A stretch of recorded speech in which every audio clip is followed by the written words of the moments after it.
சிவனோடு ஒக்கும் தெய்வம் தேடினும் இல்லை, அவனோடொப்பார் இங்கு யாவரும் இல்லை.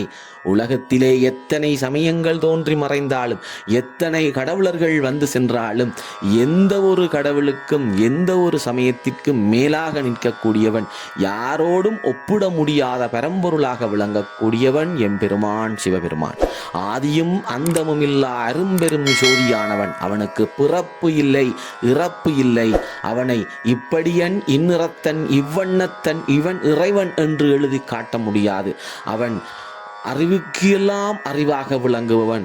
உலகத்திலே பெரிய பொருள் எது என்று கேட்டால் அதை விட பெரிதாக விளங்குபவன் எம்பெருமான். உலகத்திலே சிறியது எது என்று கேட்டால் அதை விட சிறிதாக விளங்குபவன் எம்பெருமான். பெருமைக்கும் நுண்மைக்கும் பேரருட்கும் பேற்றின் அருமைக்கும் ஒப்பின்மையான் என்று திருவருட்பயனிலே உமாபதி சிவாச்சாரியார் பெருமானுடைய சிறப்புகளை எடுத்துச் சொல்லுவார்.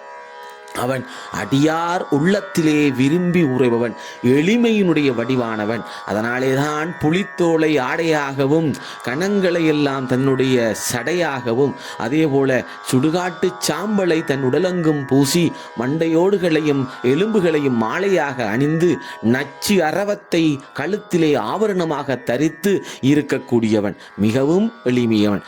ஆனால் தன்னை வழிபடுபவர்களுக்கு எல்லா வரங்களையும் எல்லா நலங்களையும் எல்லா சுகங்களையும் தரக்கூடியவன். சுகத்தை தருவதனாலே அவனை நாங்கள் சங்கரன் என்று சொல்லுவோம்.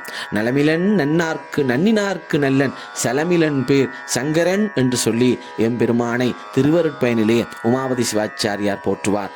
எம்பெருமானின் சிறப்புகள் கேட்க கேட்க கேட்டுக்கொண்டே இருக்க வேண்டும் போல தோன்றும். சொல்ல சொல்ல சொல்லிக்கொண்டே இருக்க வேண்டும் போல தோன்றும். எம்பெருமானை வழிபட செய்யுங்கள். மனதாலே அவனின் தியானியுங்கள். மனதிலே அவனை நினைத்து கொள்ளுங்கள்.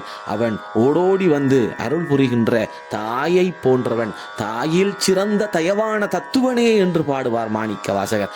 தாயை விட, தன்னுடைய குழந்தைக்கு ஒரு துன்பம் நேரும் என்று பதபதைத்து வருகின்ற தாயை விட மிகவும் இரக்க குணம் கொண்டவன்.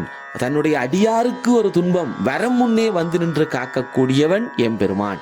சிவனை சிந்தியுங்கள், சிவனடி பெற்றுங்கள். அவனே நமக்கு நன்மை அளிப்பான். நமச்சிவாயம்.